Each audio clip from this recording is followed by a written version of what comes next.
मी सध्या SRTच्या प्लॉटमध्ये आहे. SRT करत असताना या शेतकऱ्याला एक प्रॅक्टिकल अडचण आलेली आहे आणि ही प्रॅक्टिकल अडचण आल्यामुळं त्यांनी SRTमध्ये ज्या पद्धतीने लागवड करायला पाहिजे त्यापेक्षा थोडी वेगळ्या पद्धतीने त्यांनी लागवड केलेली आहे.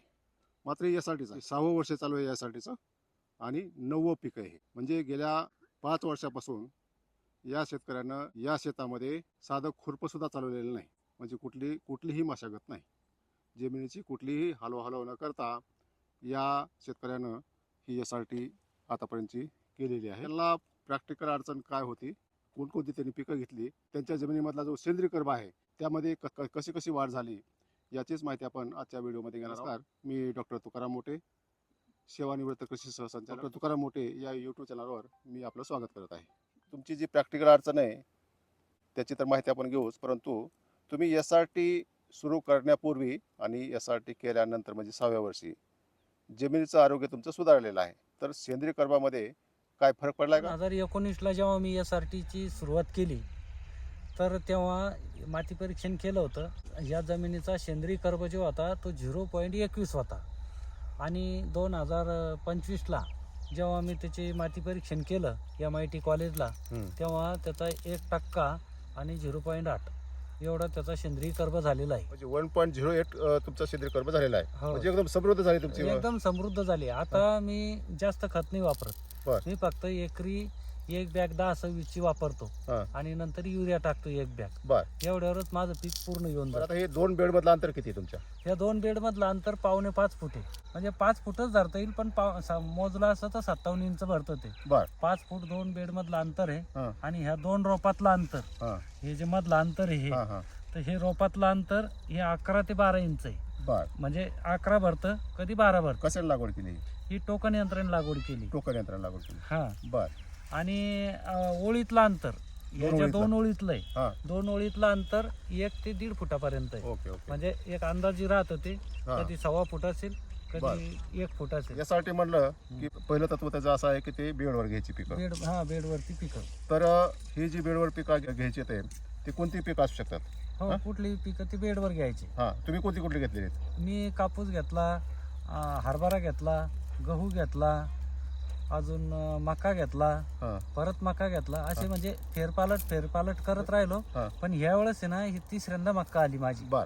आता या वर्षी तुम्हाला SRT करत असताना एक अडचण आलेली की आपल्याकडे SRTचं तत्व असं आहे की मुळासकट कुठलं पीक उपटून घ्यायचं नाही. बरोबर आहे. तर ते साधारणतः मातीच्या वर 2 बोटं ठेवून ते खोड कापून घ्यायचं. हो. आणि मुळं जी आहे ती जमिनीतच कुजवायची. जमिनीत, कारण त्याच्यातच सेंद्रिय कर्ब आहे ना आपलं. ती कुजून सेंद्रिय कर्ब तयार होते. हो. आता मी पाहतोय की तुमची ही गेल्या वर्षीचं गेल्या रब्बीतलं पीक आहे. म्हणजे जवळपास याला 12 महिने झालेले आहेत. ही तुम्ही कापून घेतलेलं आहे. साधारणतः 2 बोटावर कापून घेतलंय तुम्ही. मात्र हे जे खोड दिसतंय या वर्षी तर खरीपातलं तर ती साधारणतः ईद बरं आहे. ती 1 फूट भरच आहे. असं तर आपण करत नाही. पहिली गोष्ट. दुसरी गोष्ट, याच बेडवर पहिलं पीक काढल्यानंतर दुसरं पीक पण तुम्ही टोकन पद्धतीने लागवड करता. या वर्षी मात्र तुम्ही नालीमध्ये लागवड केली. तर ही असं का केलं? असं करायचं कारण असं झालं की हे लेबरद्वारे कट केलं होतं आपण. त्याच्यामुळे काय झालं की हे थोडं खालीहून आलं. मग याच्यात मला अडचण आली नाही. कशाला? टोकन करायला, मशीन चालवायला जे टोकन यंत्र आहे ना, push up seeder, hand push seeder, ते चालवायला याच्यामुळे अडचण आली नाही. बर. पण ह्या वेळेस काय झालं, लेबरच्या अडचणीमुळे मी काय केलं, ते ट्रॅक्टरना त्याची कुट्टी केली या मक्याची. ट्रॅक्टर होतं सिंगलचं, जे कपाशीचं कुट्टी करतं ते, आणि ती मकाची कुट्टी करायची. तर ह्या 2 ओळीतलं अंतर 1 फूट झालं. 1 फुटापेक्षा जास्त झालं. मग त्याला ते असे जवळ घ्यायला ते असे झाले काने. एकाच वेळेस दोन्ही कापल्या. मग ते दोन्ही कापल्यामुळे काय झालं की त्याचं खोड लांब राहिलं. मग ते खोड लांब राहिल्यामुळं टोकन यंत्र त्याच्यात चालेनच नाही. बर. म्हणजे टोकन यंत्र चालेना नाही, मक्का तर आपल्याला बेडवरच घ्यायची. SRT पद्धत म्हणजे बेडवर. मग आता काय करा, 2-3 दिवस विचार केला. मग शेवटी निर्णय घेतला की ठीक आहे, बेड काही तोडाचाच नाही. मग ते नालीत घेऊन टाकलं. एवढं पीक फक्त नालीत घेणार आहे. परत हे कुजून जाईल, परत बेडवर येईल. मी फक्त एक पर्याय म्हणून मी खाली नालीत घेतलं. या वर्षी पुरतं एवढ्या पुरतच. पण मला एक तुमचा प्रयोग म्हणजे चांगला पटला की तुम्ही कुट्टी यंत्रानं तुम्ही सगळी त्याची कुट्टी केली आणि ती सगळा जो बायोमास आहे तो सगळा जमिनीमध्येच तुम्ही गाडला आहे. हो. त्याच्यामुळे सुद्धा तुमचं सेंद्रिय कर्ब वाढेल ना. बिलकुल वाढेल. आता हे बघा ना, हे किती आहे. हं? हा सेंद्रिय कर्बच आहे ना. हा टनाना माल पडतो ना. हा बाहेरून किती टाकणार आहे आपण. ही कुट्टीचाच आहे हा. हा कुट्टीचाच आहे ना पूर्ण. हा. आणि पूर्ण शेतामध्ये हा असा पसरला. हा त्याच्यामुळे हा तर अजून 1-1.5 महिन्यात आहे ना हं. कुजून जाईल हा पूर्ण. म्हणजे पिकाने किंवा आपण जे जमिनीतून घेतलंय त्याची परतफेड आहे. त्याची परतफेड आहे. हा हा आपण किती आता समजा एवढी मोठी मक्का हा आपण 5 किलोची बॅग आणून 2 पोते टाकू, बर पण ट्रॅक्टरनं माल बाहेर काढतो ना, मग हा कुठून येतो? हा जमिनीतून. ट्रॅक्टरनं एवढं जमिनीतून मग तिचं कमी होऊ लागलं ना, हा, हा. मग तिचं तिला द्यावं. ओ. म्हणून आपण या माया माऊलीचं तिचं तिला दिलं. फक्त जेवढं आपल्या कामाचं होतं तेवढंच घेतलं. आणि जी पिकं घेतली हो सर. लोक काय म्हणतात की मशागत केली नाही ह्याने, काय केलं नाही, रान गदळ दिसतंय, हा. त्याने उत्पादन घटतं, जमीन भुसभुशीत नसता कडक होते. हा. तर मला सांगा जमीन कशी राहते यासाठी केल्यानंतर, आणि तुम्ही कोणत्या पिकाचं किती उत्पादन काढले ते सांगा. जमीन यासाठी केल्यावर भुसभुशीतच राहते. हम्म. एकदम भुसभुशीत राहते. भुसभुशीत का राहते की आपण त्याच्यात नागट किंवा काही पाळ्या मारत नाही. त्याच्यामुळे काय होतं की गांडूळ जे राहत्या ते ऍक्टिव्ह होत्या. बरं. प्रत्येक शेतामध्ये गांडूळ असते, ते ऍक्टिव्ह होत्या. हं. ते एकदा ऍक्टिव्ह झाले की आपली जमिनीची मेहनत निरंतर ते करत राहतात. बर कारण एक गांडूळ हं.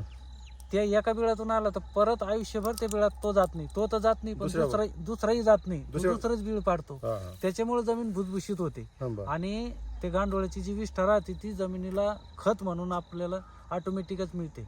माझं उत्पादन आता तुम्हाला खोटं वाटण, नाही, पण हे सेंद्रिय कर्ब वाढल्यामुळे भुसभुशीतपणा येत असेल ना. हा सेंद्रिय कर्ब वाढल्यामुळे तो भुसभुशीत आहे. याचा सुगंधही अलग आहे. सुगंधही म्हणजे हा. त्याला आपण मृदागंध काहीतरी म्हणतो, हा, हा. तशा प्रकारचा पहिल्या हा पावसामध्ये. सुगंध. हा तसा सुगंध याचा येतो. बर आणि उत्पादन जर म्हटलं तर रब्बीमध्ये हं. आता ही जी मक्का उभी आहे, हं. आता रब्बीमध्ये मला येतं 50 क्विंटल, 48, 50, 52 पर्यंत एकरी. एकरी. बापरे. आणि खरीपामध्ये मात्र कमी राहतं. किती. खरीपामध्ये मागच्या वेळेस झालं होतं 42, हं. आता यावेळेस 38च झालं. बर म्हणजे यावेळेस थोडं कमी पडलं हं. मक्याचं उत्पादन. आता हं. काढली मी हा, तर 38 क्विंटल झालं. हा. तर खरीपामध्ये पाऊस कमी जास्त होता येतं. यावर्षी. हा पाऊस जास्त म्हणा किंवा हं. पिकावर पीक म्हणा, हा, सगळे हा, फेरपालट न घेतल्यामुळे हा. म्हणा हा. असं ते झालं. आणि गव्हाचं बी एकरी 22 क्विंटल मला गहू निघतो. 2च ओळी मी टाकतो. बर एखाद्या वेळेस 3 टाकतो. हा. समजा आता काही कसे राहतात आजूबाजू शेतकरी, हा. नको 3 नको हा. टाकू, हं. 2 नको टाकू, हं. जास्तच होतं. मग काही त्यांचंही ऐका, हा, काही आपलं बी, हा. असं म्हणून सनी करतो आपण. आणि राहिला प्रश्न तणाचा, हं. जेवढं तण वाढेल हं. तेवढं तुमची जमीन सुपीक होईल. तुम्ही बर आता हे बघा, आता या मक्काला लागवड करून बरेच दिवस झाले. हं. आता केवढ्याला तण आलं, हं. अजून मी तणनाशक फवारलं नाही. बर का नाही फवारलं की मला ते अजून मोठं होऊ द्यायचं. हा. म्हणजे याच्यातलं पॉवरफुल तणनाशक मक्यातलं हा. टिंजर हो. ते एकदा फवारलं हं. तुम्ही डोक्या एवढाला तण असू द्या, हं. ते कुजावतच. बर बर तर मग त्याच्यामुळे मी अजून याला 15 दिवस तरी फवारणी करत नाही. बर बर म्हणजे 15 दिवसात हे बरंच मोठा तण होईल. हा. आणि ते तण कुजून ते गांडोळाला खाद्य होईल. कापसाचं किती उत्पादन आलं तुमचं? कापसाचं 13.5 क्विंटल आलं. कापसाचं कमी झालं. मला सांगा की जमिनीचा सेंद्रिय कर्ब चांगला असेल तर पीक उत्पादनावर किंवा सॉईलच्या प्रॉपर्टीवर काय फरक पडतो का? नक्कीच सेंद्रिय कर्ब चांगला असेल तर म्हणजे ती जमीन सशक्त आहे, हं. सुपीक आहे, त्याच्यामध्ये सर्व अन्नघटक आहे. हं. आणि त्याच्यामुळे जो काही आपण लागवड करतो, लागवड केली जो रोप असते हं. त्या रोपाचा जोमच हा सशक्त राहतो, निरोगी राहतो. आणि निरोगी जर रोप असेल तर नक्कीच आपलं जी काही पुढचे पीक आहे ती पीक रोगमुक्त मिळतं, सशक्त मिळतं आणि उत्पन्न आपल्याला चांगलं मिळतं. त्याच्यामुळं आत्मा जो आहे तो खरा जमिनीचा आत्मा सेंद्रिय कर्ब आहे. ना तरी सॉईल प्रॉपर्टीवर काय फरक पडतो का? सॉईल प्रॉपर्टीवर नक्कीच ना. आपण म्हणतो की जी काही संरचना असते जमिनीची, हां म्हणजे त्याच्यामध्ये जे काही स्ट्रक्चर, आपण कणांची रचना, संरचना, हां ही सेंद्रिय कर्ब असल्यामुळे थोडं भुसभुशीत राहते, पाणी धरून ठेवते, पाण्याचा निचरा चांगला होतो, सूक्ष्मजीवांची संख्या असते. हां. जमिनीत जे काही उपलब्ध अन्नद्रव्य आहे ते उपलब्ध करून घेण्याचं काम हे सूक्ष्मजीव करतात. हां. त्याच्यामुळे नक्कीच सेंद्रिय कर्ब वाढला म्हणजे ती जमीन चांगली पीक सशक्त आहे. यासाठी जो कन्सेप्ट आहे तो अनेक देशामध्ये वापरला जातो. तर खरंच हा सायंटिफिक मेथड आहे. आता यासाठी आपण आता वेगवेगळे त्याला शब्द आहे. SRT आहे, शून्य मशागत आहे, संरक्षित शेती आहे, रिजनरेटिव्ह ॲग्रिकल्चर, पुनर्जीवित शेती आहे. हं. उद्देश आहे की जमिनीचा जे काही आपण पीक घेतो त्याचा कचरा ते किंवा न जाळता हं. तो जमिनीनंच टाकणे, हं. कमीत कमी मशागत करणे, हं. जेणे खर्च कमी होईल.